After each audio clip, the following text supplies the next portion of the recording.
Nnamdi Kanu, IPOB vindicated again, as those visiting him have contributed to his longer detention. On the 13th of October in 2022, Mazi Nnamdi Kanu's trial in Nigeria was officially concluded. The appeal court in Abuja discharged and acquitted Nnamdi Kanu and categorically stated that no lower court got the jurisdiction to recommence the already concluded trial.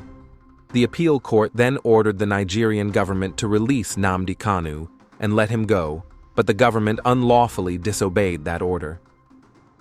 The appeal court, having ruled that no Nigerian lower court, not even the High Court, has the power to recommence the trial, and owing that the Nigerian government have continued to detain the IPOB leader against court orders, the case file was then shifted to the Supreme Court, which is the parent for all courts in Nigeria. The Supreme Court was exactly where the lawless Nigerian government wanted the case to come, immediately after the appeal court ruling, as they wanted to use their veto power to restart the case. After 1 whole year and 2 months at the Supreme Court, on the 15th of December 2023, the Supreme Court delivered its unlawful ruling by sending the case file back to Justice Binta Nyako at the Federal High Court to restart the trial for the second time. IPOB protested against the recommencement of the already concluded trial, which Nnamdi Kanu won, and stated that they are not going back to the court. Barrister Ifeanyi Ejiofor and San Mike Ozakome, who led the case and got the desired victory for Nnamdi Kanu, stated also categorically that the case was already won by them for their client Nnamdi Kanu at the appeal court in 2022, and that Nigeria government should just obey that order and release their client. Before this period, Barrister Aloy Ejimakor and Nnamdi Kanu's siblings were working underground to become the new legal team. They even signed a deal with President Tinubu's son, Seyi, before the February 2023 general election that they would help Tinubu become the president so that Tinubu will release Nnamdi Kanu as soon as he becomes the president of Nigeria. Barrister Aloy Ejimakor, Nnamdi Kanu's siblings, Simon Ekpa and his autopilot demented followers, birds of the same feather, started making some statements that they have sacked Barrister Ifeanyi Ejiofor and Mike Ozakome-san. This misguided statement was championed in the media by Simon Ekpa and Nnamdi Kanu's siblings. On the 15th of December in 2023, when IPOB and Nnamdi Kanu's then legal team refused going back to the court, requesting the Nigerian government to obey the order which had discharged and acquitted Nnamdi Kanu, these men, Barrister Aloy, Nnamdi Kanu's siblings, and Simon Ekpa, who had a deal with President Tinubu's son before the 2023 general election, became zealous in their attempts to take charge of the case.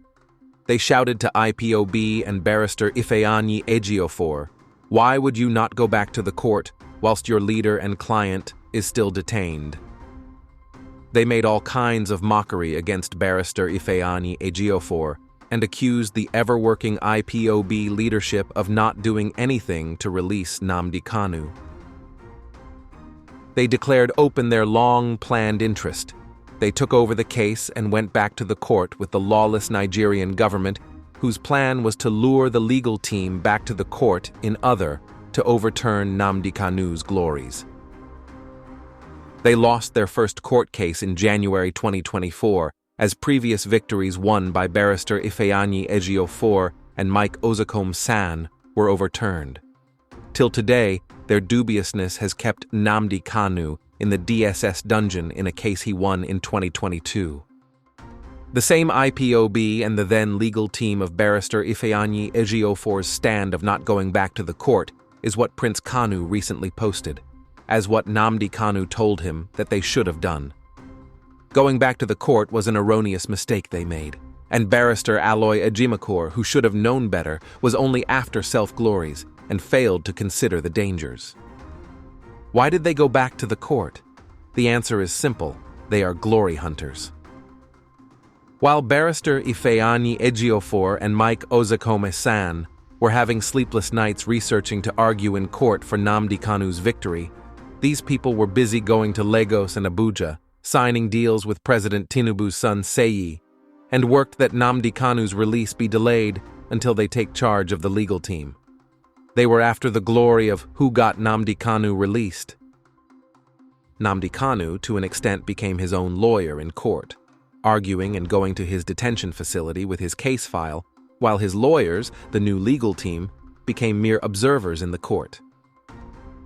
We are not writing these things that we should convince anybody, but that when Nnamdi Kanu comes out and read, he will understand exactly why he took long in detention. He will know exactly how those visiting him became part of those detaining him. It is well. Family Writers Press International.